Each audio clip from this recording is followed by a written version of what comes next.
நான் சொல்கிறது எல்லாரும் செய்யும். இது பிராமணன் தான் நினைக்கவே கூடாது. நம்ம ரிஷிகள் பிராமணனுக்கு ஒண்டி தனியாக சொல்லவே இல்லை, எல்லாம் சேர்த்து தான் சொல்லியிருக்கா.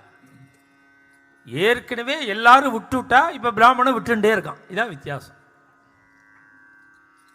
கார்த்தால எழுந்துண்டு முதல் நாளே துணிமணியை கொடியில் உணர்த்தி விட்டு அதை மடியாக கட்டிக்கணும். இப்படி ஒரு அபியாசத்தை கொண்டு வர. இது ஒரு அபியாசம் கொண்டு வந்தாலே மனசில் உள்ள பாரங்கள் குறைஞ்சிடும். நீங்கள் பண்ணி பாருங்க. ஒரு 15 நாள் பண்ணுங்க, தெரியும். 15 நாள் பண்ணுங்க. யாராக இருந்தால் ஸ்திரீகளோ புருஷாலோ கொடி இருக்கோ இல்லையா, முதல் நாளே துணியை உணர்த்திடுங்க, கார்த்தால கட்டிக்கோங்க. அதை கட்டிண்டு கொஞ்சம் ஒரு மணி நேரம் யாரும் யார் மேலேயும் படக்கூடாது. ஒரு அவேர்னஸ், நம்ம பற்றின அவேர்னஸ் நமக்கு வேணும். யார் அவரும் குளிச்சிருப்பார், நீயும் குளிச்சிருப்பார், ஆனால் படக்கூடாது. அது மாதிரி கொஞ்சம் இருக்கணும்.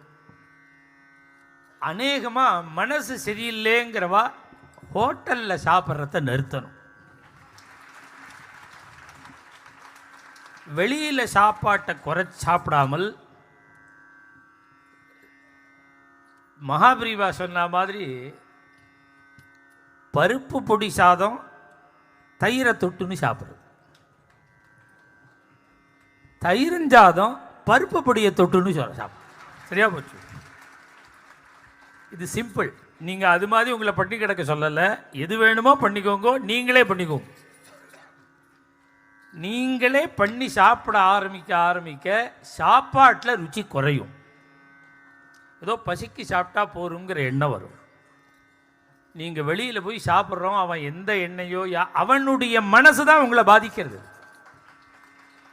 சமையல் பண்ணுறானே அவனுடைய எண்ணங்கள் தான் சாப்பிட்றவன்ட்ட சேர்றது. நீங்கள் மனசு சரியில்லைங்கிறவா இதை கொஞ்சம் ஃபாலோ பண்ணி பாருங்க. வெளியில் சாப்பிட்றது ஹோட்டல்காரெல்லாம் வருத்தப்படாதீங்க. இங்கே வராதவாள்லாம் அங்கே சாப்பிடுவா. இது முதல்ல அது ஒரு விஷயம். இது ரெண்டாச்சா, முதல் நாளே துணியை உணர்த்தி விட்டு மடிய நீங்கள் டயத்துக்கு எதை செஞ்சாலுமே ப்ராப்பராக செய்யணும், டயத்துக்கு செய்யணும், பர்ஃபெக்டாக செய்யணும். நான் கதையில் சொல்லிவிட்டேன், ராத்திரி 11 மணிக்கு உணர்த்தினா கார்த்தால காயாது. அதனால் இன்றைக்கி கார்த்தாலே உணர்த்தினா தான் நாளைக்கு காயும். அதனால் நீங்கள் பண்ணும்பொழுதே செய்வனை தெரிஞ்ச செய்து பண்ணணும். அறகுறையாக காரியம் பண்ணினா வேஸ்ட்டு. ஸ்நானம் பண்ணிவிட்டு மடியாக இருங்கோ, 1 மணி நேரம் 1 ஹவர் இருங்கோ. வெளியில் சாப்பிடாதீங்க. நான் சொல்கிறதெல்லாம் உங்கள் மனசை நீங்கள் புரிஞ்சுக்கிறதுக்கு 1 மாதம் ட்ரையல், அப்புறம் வேண்டாம் மாற்றிக்கோங்க, உங்களுக்கு தான் புரியும். 3வது, சாப்பிட்றதுக்கு முன்னாடி சுவாமிக்கு நிவேதனம் பண்ணிட்டு சாப்பிடும். நீங்கள் வெளியில் சாப்பிட்டாலும் வச்சுன்னு கண்ணை மூடிக்கோங்க, நினச்சிட்டு சாப்பிடும். இந்த 3 காரியம் இது ரொம்ப அவசியம். இது தாண்டி ஒரு விஷயம் இருக்குது, அது முடியுமான்னு தெரியல. தினம் ஒரு அரை மணி மௌனமாக இருக்கு, ஒரு அரை மணி மௌனமாக இருக்கணும். இது ஒரு நான் 3 விஷயம் சொன்னேன். அந்த ஒன்று அனுபந்தம் 4 ஆச்சு. இந்த மனசு சரியில்லைங்கிறவா, உடம்பு என்னமோ பண்ணுறதுங்கிறவாலாம் இதை பண்ணினேல்லாம் இந்த ப்ராப்ளங்கள்லாம் பறந்து போயிடும்.